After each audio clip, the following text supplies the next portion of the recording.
You are listening to a 31 Pearls production audiobook. All rights are reserved. The Book of Gleanings, Chapter 3, The Flood of Atuma. Behold, was this not written in the days of our fathers' fathers, and of their fathers before them, and given unto us that we should pass it unto you, the children of days yet unborn? That if the ability of the scribe remains with you, it could be read in your generation. Read, O children of the unborn years, and absorb the wisdom of the past, which is your heritage, the enlightening words from a past which is to you in days so far away and yet in truth so near. We are taught that we live forever, and this is true, but it is equally true that no moment of life must be wasted. For each hour and day on earth is a shaping for the future. We are the inheritors of a portion of time. We can dissipate it on futile things or utilize it to our everlasting benefit.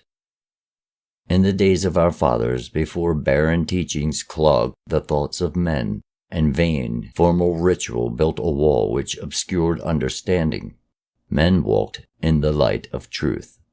Then they knew there was one God alone. But because they allowed their higher abilities to fall to disuse, they saw less clearly.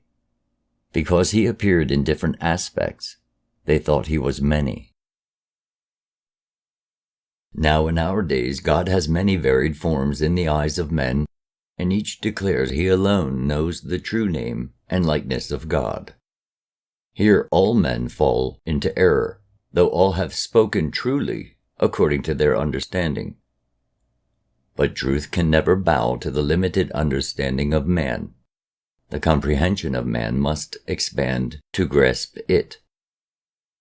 In olden times there were spawned great monsters and beasts in fearful form, with frightful gnashing teeth and long ripping claws. An elephant was but a cat in comparison with them. Then, because of heavenly rebellion and turmoil, and the terror overwhelming the hearts of men, the Great One hardened the face of the land, which had become unstable, and the beasts were changed to stone. This was before times when the destroyer still slumbered in the upper vaults of heaven. Thus it is written in the record of Belteshazzar. In those days the people were wicked, and though the wise men among them gave many warnings of the wrath to come, they would not listen. Such is the way of the wicked. So it came about that the chastening spirit became stirred up against them, because of the odor of wickedness arising from the earth, for her nostrils abhor the smell of evil. This is a smell no man can know. For as the hounds know the smell of fear, which no man can detect, so other beings know the smell of wickedness. The great floodgates which are above the earth were all opened. Thus the floodwaters rose up to cover the land, and great rainstorms lashed down. The winds could no longer discover their destinations. The people left the plain of Shinar and fled up into a great mountain rising above the flatlands below. And here, near the summit, they camped. Feeling themselves secured, the wicked mocked, saying, "No water can ever reach us up here, for there is not enough of it in heaven or earth." Still the waters rose ever higher, and the mouths of the wicked were silenced. The priests of the people danced and chanted in vain, and many rituals were performed to appease the wrath above. There came a period of quietness. Then the people built a gateway to heaven wherein the chief of interpreters might commune with the other realm. He entered into the silence and cast his spirit, and when he had done so, it contacted the chastening spirit, which men call by other names. Her voice was heard within his heart, and it said, "I am that which has been called forth by the odor of wickedness, arising from the bodies of men, which no incense can disguise. For as the smell of putrefaction assails the nostrils of men, so does wickedness give forth something which assails us in this realm. Wickedness is therefore an offense against us. If any man through filth over the wall into your courtyard, would you not consider this an act of hostility? Could any among you live in harmony with those who are insensitive to your own sensitivity? Thus I am awakened to happenings in the world of men, and am now clothed in a performing substance. The spirit being said, I have no desire to unduly punish men. Go out to the people and tell them that if they will but mend their ways and walk no more in the path of wickedness, I shall depart.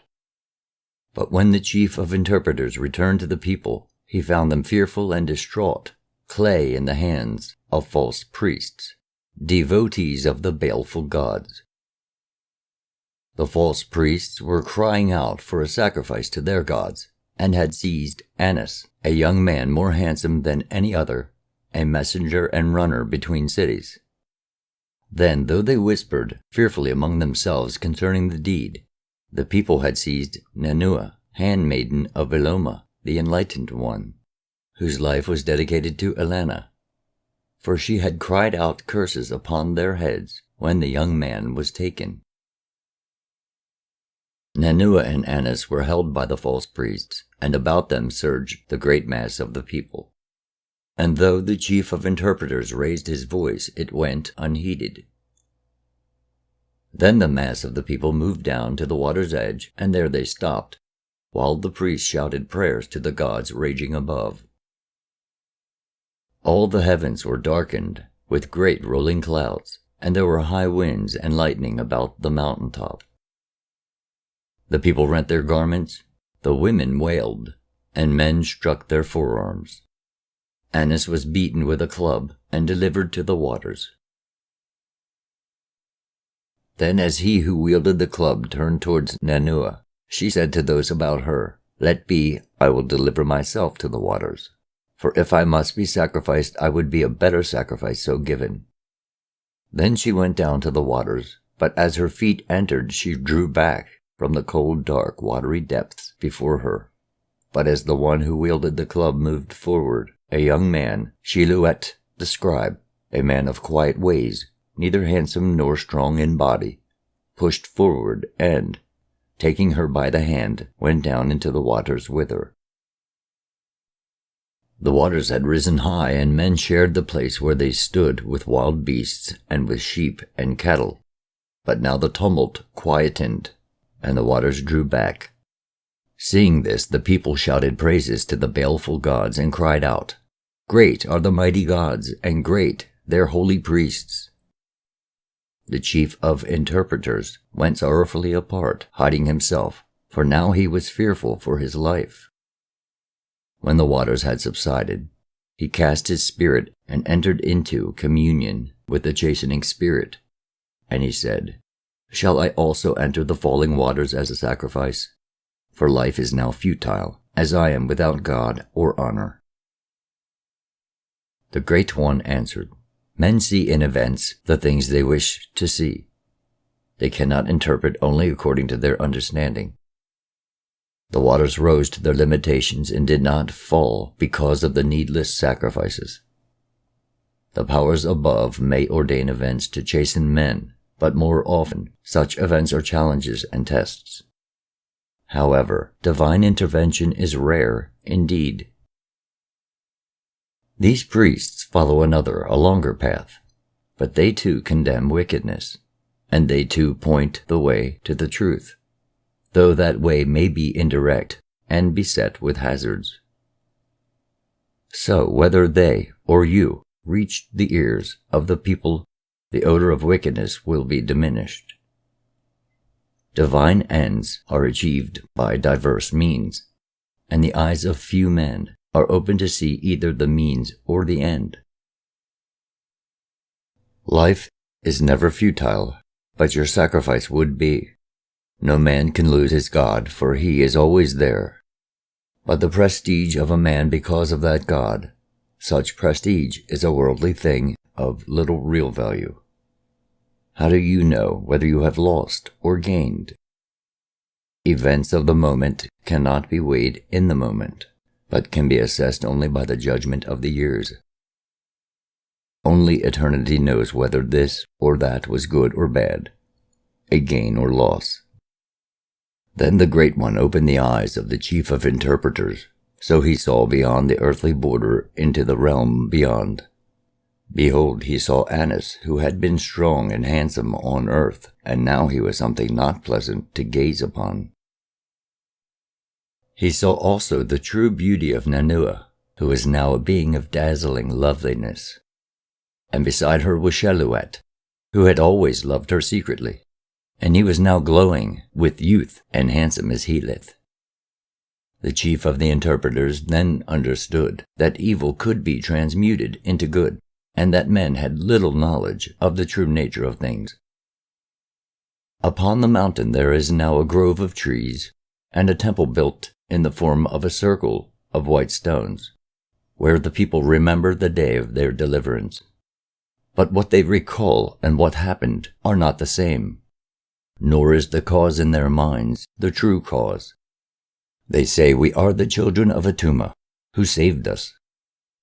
Many who have gone often to the temple of deliverance say they have seen two shades, one radiantly beautiful and one gloriously handsome, wandering hand in hand through the trees or sitting in the sunlit glades. All about is now a place of peace. Men walk under the shadow of dread, and fear of unknown powers fills their hearts. They have fashioned images in the likeness of the things which frighten them in the gloom of their ignorance, and they spurn the real for the unreal. Did they see more clearly, they would know that the things they fear are but gentle and sturdy hands, which can lead them to fields of contentment.